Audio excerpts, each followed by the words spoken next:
I'm Ben Gonzalez, and this is TDI. Well, many of us were forced to delay travel plans last year, but the airports are busy once again.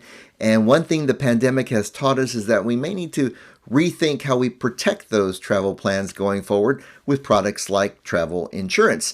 And joining us today is Megan Cruz, the Executive Director of the U.S. Travel Insurance Association. Hi, Megan. Hi there. Thanks for having me. You bet. Well, let's start with some of the basics. Like, if I'm planning a trip, how do I know that I need travel insurance?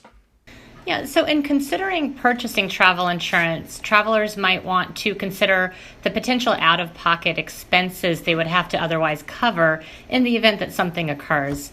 For example, if you had to cut your trip short due to your illness or that of a family member, could you afford the cost of another plane ticket?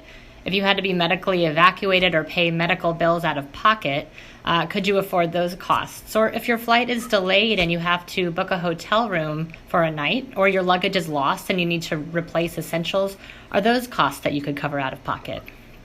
Okay, but I guess not every policy will cover every situation, like some of the things you mentioned.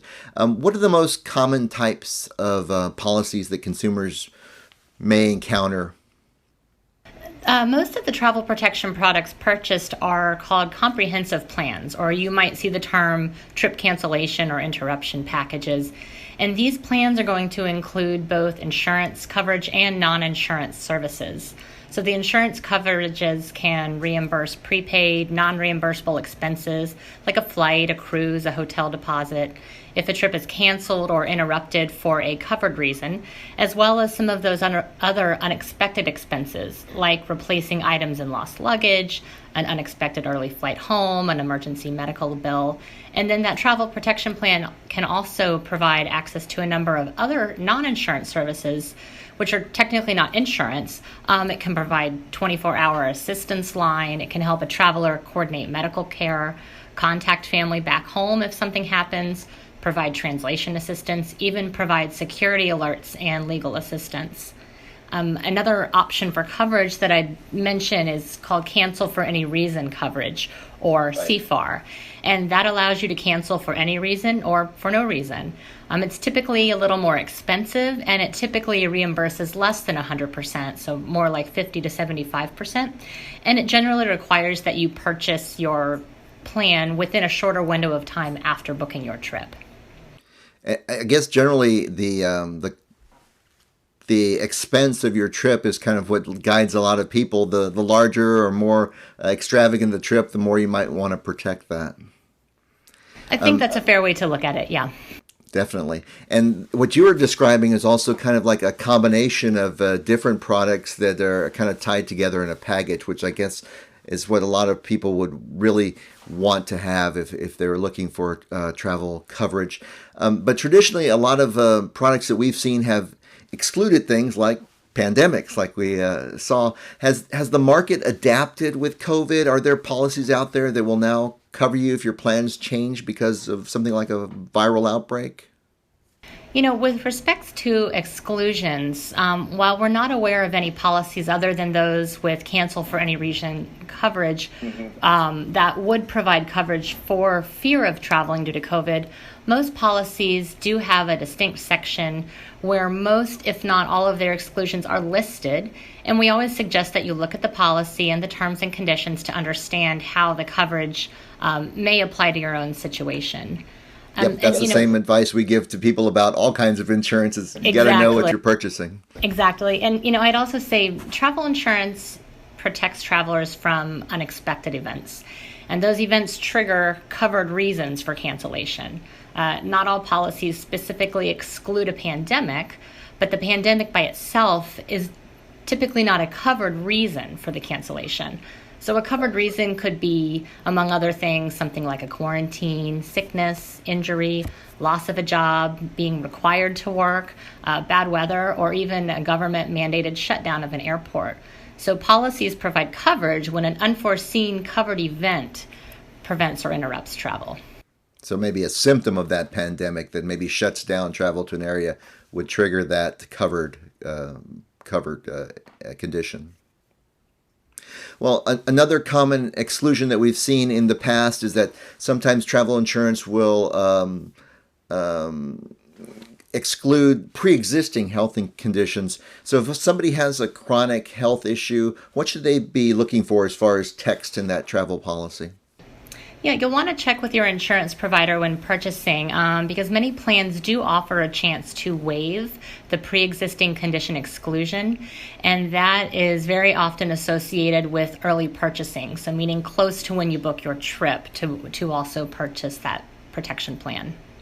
Okay, so just be sure you know what you're purchasing there. Another issue we hear here at the Texas Department of Insurance is people call and ask, if I get injured or sick while I'm away from home, is my regular health insurance plan going to cover me? So is there some other kind of coverage that people may want to check on there? Yeah, if you become ill or injured during your trip, that comprehensive travel insurance policy that we chatted about can help reimburse medical expenses. It can locate and arrange that appropriate medical care. It can arrange and pay for transportation, including emergency air ambulance evacuation if that's necessary. I'll note that while many U.S. health insurance plans cover medical expenses incurred abroad, it's important to understand what is and is not covered before you travel. And with a few exceptions, Medicare and Medicare supplements generally don't cover expenses incurred outside the U.S., so your travel insurance would become primary in that situation. Right, so maybe domestic might be covered, but if you go international, then you might want to check the fine print on that. Absolutely. Although, the emergency medical assistance piece is still an important element to note, even if like you are said, domestic. that kind of that service part of the package that you're buying might be useful there. Okay, here's a big one that everybody wants to know. What should you expect to pay for travel insurance?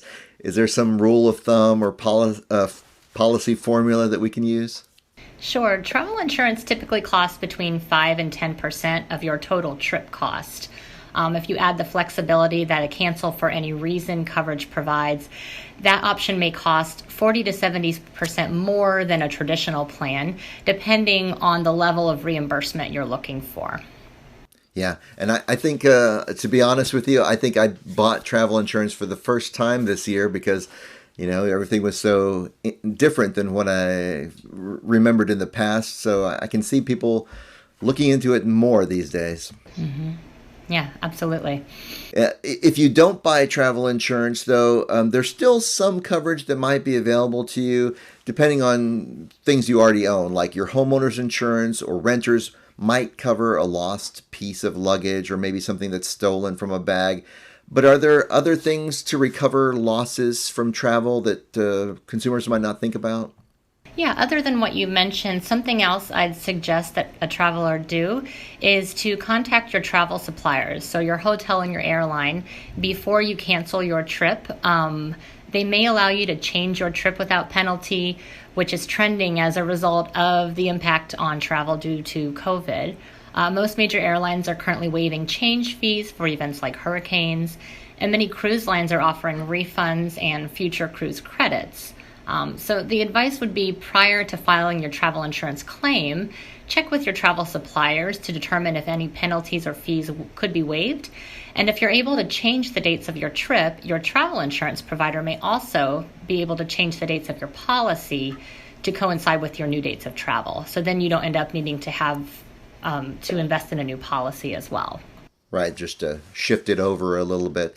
And like you said, I think the hotels and airlines, this won't be the first time that they've had those questions, especially today. So go ahead and call and ask them. Absolutely. We would always say, if you have questions, call the insurance company, call your travel providers, and ask those questions directly. Perfect. Megan, thanks for talking to us today. Appreciate it. You bet. Thank you. So if you have other insurance questions, always start on our website. It's tdi.texas.gov, or you can also call our helpline, which is 800-252-3439, and you can ask your questions there. So for Megan Cruz, I'm Ben Gonzalez, and this is TDI.